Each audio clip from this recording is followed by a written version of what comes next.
Et je te dis que ce paternalisme, il peut s'exprimer sur beaucoup d'aspects. J'ai donné un exemple, j'ai dit le droit civilisationnel, donc ce concept-là qui a justifié quelque part la colonisation. Donc je ne sais pas pour vous, mais moi je considère que la Qui colonisation a était... colonisé? C'est les gauchistes qui ont colonisé. Bon, Je peux merci pas te beaucoup de laisser dire m'avoir ça, Jack. reçu. Merci de m'avoir reçu, droitard fragile. Mais moi, à partir du moment, un endroit où je peux pas m'exprimer librement, je pense que j'ai pas ma place. Merci Muche, beaucoup. muche. Oh, il abandonne! Jordan Bardella humilié par Barbara Olivier Zandronis, journaliste guadeloupéenne sur l'antenne de RCI. Et cela n'a pas été sans conséquence puisque suite à cela, la journaliste s'est trouvée privée de 13 heures par sa rédaction, 13 heures qu'elle animait à l'époque sur cette radio. Alors elle n'a pas été limogée par la rédaction, comme l'indique un communiqué de RCI, Radio Caraïbe International, mais elle a été dégagée du 13 heures, voilà, parce qu'elle n'a pas laissé Jordan Bardella dérouler son argumentation fasciste. Générique! Pour te faire plaisir. Les gens qui ne sont rien. Si vous voulez rester en vie, vous rentrez chez vous. T'aimes ça la merde. Bonjour, ça va être une bien solide que nous intéresser à Jordan Bardella et à la fessée qu'il a prise par une journaliste guadeloupéenne. Alors, ce n'est pas nouveau, hein. Mohamed Kassi, dégagé de TV5 Monde parce qu'il a osé faire face à un propagandiste de l'armée israélienne. Le gars, pour avoir le contexte quand même, était en train de dire que il appliquait la loi du talion contre le droit international à la télé. Et donc, quand le journaliste lui demande, mais en fait, vous faites comme le Hamas. C'est-à-dire que vous ne respectez pas le droit international et c'est œil pour œil, dent pour dent. Le gars a commencé à partir un petit peu en live, à s'énerver et Mohamed Kassi, ciao, ciao, ciao. Bien, c'est au tour de Barbara Olivier Zandronis de se faire dégager du 13h, même si elle reste dans la rédaction de la radio, parce qu'elle a résisté à Jordan. Jordan. Je vous propose qu'on écoute ensemble un petit peu l'interview. Les 6 et 9 juin prochains, vous serez appelés à voter pour les députés qui iront défendre les intérêts de nos régions au Parlement européen. Pour préparer ses troupes et convaincre les électeurs, le chef de file du Rassemblement national, Jordan Bardella, est en visite aux Antilles. Après un court passage en Martinique, il est arrivé en Guadeloupe où il a tenu hier soir une réunion publique dans un hôtel du Gosier. Près de 200 personnes étaient présentes selon l'AFP. Un rassemblement qui s'est déroulé sans le moindre incident, a-t-il été précisé. Contrairement à Marine Le Pen qui, souvenez-vous, avait été huée et exfiltrée dans un autre hôtel du Gosier lors de son premier déplacement en Guadeloupe l'an passé.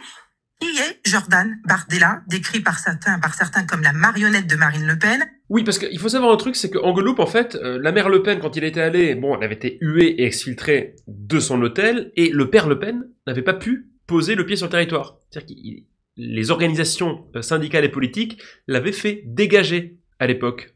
Alors malheureusement, nous, en France, on n'y arrive pas. C'est-à-dire que, bon... Bien sûr, les Le Pen ont le droit de circuler. Les Le Pen ont le droit de parler, les Le Pen ont le droit de penser. D'ailleurs, j'encouragerais même les Le Pen à penser. Ce serait un bon début pour eux. Mais en Guadeloupe, eh bien, c'est pas tout à fait pareil. Alors oui, ils ont le droit de circuler s'ils veulent circuler, bien sûr. On n'a pas le droit de les interdire de circuler. Mais ils peuvent pas propager comme ça leur propagande raciste gratos.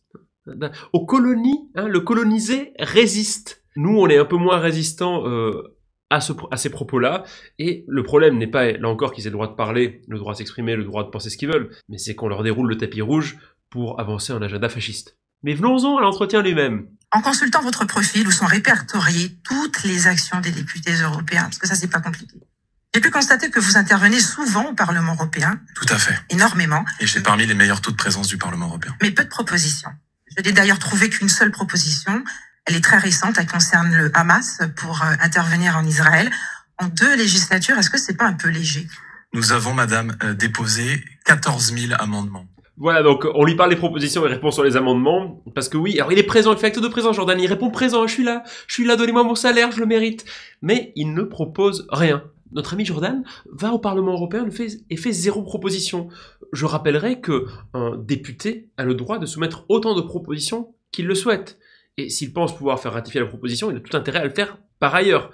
Mais le petit Jordan, lui, il n'en fait pas. Il n'en fait pas, voilà. Et alors, il répond sur les amendements quand on lui parle de propositions, parce que 14 000 amendements, bien sûr, c'est beaucoup. C'est pas la question, Jordan. On sent que t'es embarrassé, mais vous allez voir, ça se corse, mais drastiquement par la suite. Jordan Bardella, il y a des questions de fond, mais il y a aussi le poids des mots. Dimanche dernier, vous teniez un discours lors d'un grand meeting du groupe européen Identité et Démocratie en Italie. Le Rassemblement national est membre fondateur et qui a rassemblé les principaux partis d'Europe considérés d'extrême droite. Vous avez déclaré que l'Europe, et je vous cite, ne peut pas devenir une auberge 5 étoiles pour l'Afrique. Est-ce que vous estimez que les trottoirs parisiens, les portements de fortune de Calais ont des points communs avec les auberges 5 étoiles? Là, on met popopo, Antoine Daniel.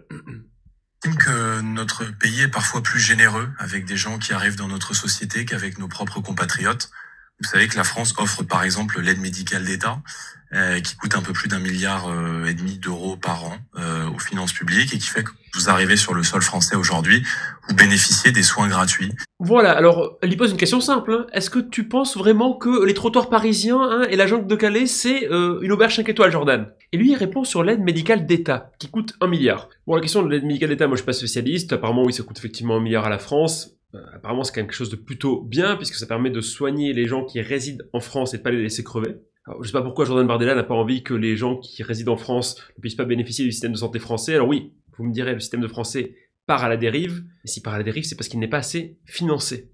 Donc, au lieu de tailler dans les cotisations, par exemple, on pourrait augmenter les cotisations, rétablir un niveau à peu près correct de cotisation, et là, on pourrait financer la ME. C'est-à-dire que il y a quand même plusieurs solutions en matière de politique de santé. On peut soit décider de couper tout le financement, et après, une fois qu'on s'est rendu compte qu'il n'y avait plus d'argent, on laisse crever les gens, ou alors on peut décider de financer en augmentant les cotisations pour ne pas laisser crever les gens. Mais là encore, c'est pas la question. C'est pas la question de savoir si la France, c'est une auberge 5 étoiles pour les Africains. Un rapport justement qui vient de contredire ce que vous venez de dire, que cette aide est d'une utilité sanitaire et qu'ils estiment d'ailleurs que le projet du Sénat de remplacer l'AME par une aide médicale d'urgence comporte un risque important de renoncement et qu'il n'est pas attractif comme vous venez de le citer. Est-ce que finalement vous ne regrettez pas ces mots? Vous dites, vous faites cette comparaison à une auberge 5 étoiles lorsqu'on voit nous, à la télévision, dans les médias, les gens voient l'opinion publique, même si cette question migratoire est très complexe, comment ces personnes sont, dans quelle situation? On parle aussi d'une misère humaine. Mais madame, puisque vous semblez soucieuse de la misère humaine, j'imagine que vous ouvrez vos appartements aux gens qui fuient la guerre, qui fuient la Syrie, qui fuient des situations difficiles en Afrique. J'imagine que, puisque vous semblez soucieuse du poids des mots... Et voilà, l'humiliation continue, donc elle lâche pas. Donc déjà, elle lui dit qu'en fait non, il y a un rapport qui montre que la suppression de l'AME, c'est pas forcément quelque chose de très très intéressant. Là encore, moi j'ai pas vérifié, donc à vérifier. Mais surtout, en fait, l'argument éclaté au sol, et surtout l'inconscient bourgeois derrière. Vous n'ouvrez pas vos appartements. Moi, je pense pas que Barbara Olivier Zandronis a plusieurs appartements, tu vois. C'est pas une bourgeoise comme toi, un Jordan. Mais déjà, qu'est-ce que c'est que ce prénom, déjà? Enfin bon, bref, c'est pas une bourgeoise comme toi, qui a X appartements à Paris, tu vois. C'est quelqu'un qui travaille, en fait. C'est pas quelqu'un qui va flâner au Parlement européen, qui lève la main, qui fait acte de présence, et qui fait aucune proposition de loi. C'est quelqu'un qui bosse, Jordan. Et au-delà de ça, la fameuse réponse, en fait, éclatée au sol, qui consiste à dire « Ouais, mais t'ouvres pas ta maison aux migrants, alors viens pas faire la leçon aux gens. Si toi t'ouvres pas ta maison aux migrants, tu n'es pas légitime pour donner la leçon aux gens. » Mais en fait, la politique d'accueil des immigrés, c'est pas une politique individuelle. C'est comme si on disait « Ah oui, tu es médecin, tu vois 35 patients par jour, mais pourquoi t'en verrais pas 70 hein, parce que, voilà, c'est sur toi que repose justement la charge de travail pour les soins. Oui, bien sûr, tu les soignerais très bien, les 70 patients par jour. Voilà. Et arrête de te plaindre que le système de santé est en déliquescence, t'as qu'à recevoir plus de patients. On voit bien que c'est complètement con, en fait. La politique d'accueil des populations étrangères, c'est quelque chose qui passe par le commun, par le collectif, et qui n'est pas affaire d'individus. C'est pas parce que moi, j'ouvre ma maison à 2-3 immigrés, que ça y est, on va résoudre le problème de l'immigration. Enfin, c'est pas de la politique, ça.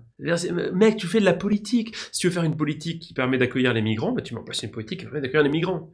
Et si tu penses que tu dois obliger les gens à laisser leurs appartements s'ils ont par exemple trop d'appartements, voilà, alors Jordan, je sais pas combien t'as d'appartements, admettons que tu aies 5 appartements, bah, tu peux en laisser 4 pour des migrants et 1 pour toi pour vivre. Tu n'as pas besoin de 5 appartements pour vivre, par exemple. Tu comprends le principe? Ça, ce serait politique d'imposer aux gens qui ont plein de maisons d'accueillir des migrants dans ces maisons. Je dis pas qu'il faut le faire, hein. Je dis que ce serait faire de la politique, de faire ça. Mais c'est pas suggérer simplement aux gens de faire des choses, ça c'est pas faire de la politique, ça, c'est ridicule, Mais tu réponds toujours pas à la question. Hein. Est-ce que la France c'est une auberge 5 étoiles quand on dort sur les trottoirs à Paris? Je sais pas. Parfois, hein, je passe à Barbès et là, j'ai pas l'impression d'être au Ritz. Mais je peux me tromper. Du reste, ce que cette interview montre et que je trouve très très fort, c'est que Barbara Olivier Zandronis, ici, fait preuve de courage en résistant et en s'opposant et en pourchassant quelque part Jordan Bardella ici. Elle le défonce en fait. Je vous invite à écouter toute l'interview. Elle est disponible sur le site de RCI. Alors moi, il se trouve que j'ai juste le passage de l'entretien en particulier. Je vais voir si je pourrais le diffuser sur Twitter. Mais elle le détruit. Elle le lâche pas. Faut comprendre un truc, c'est que Barbara Olivier Zandronis est une femme guadeloupéenne. racisée qui vit en pays colonial. Et elle a en face d'elle tout ce qui représente la haine de l'autre, le fascisme, le racisme, l'antisémitisme, la colonisation, le néolibéralisme. Donc c'est quoi le plan? Il faudrait que la journaliste fasse un monde honorable et commence à cirer les bottes en cuir de Jordan Bardella. Il dit « Ah oui, monsieur Bardella, vous êtes formidable, ah oui, oui. » Non, on n'est pas chez Pascal Praud, là. L'acte, ici, de la journaliste n'est pas anodin. C'est un acte de résistance. Parce que le sujet historique qu'elle représente, elle, est un sujet historique antagoniste avec celui que représente Jordan Bardella. Imaginez que si vos ancêtres avaient été réduits en esclavage par une bande de racistes pendant plusieurs siècles, et que les descendants idéologiques de ces racistes débarquaient chez vous pour vous faire la leçon, est-ce que vous auriez envie d'être sympa avec eux?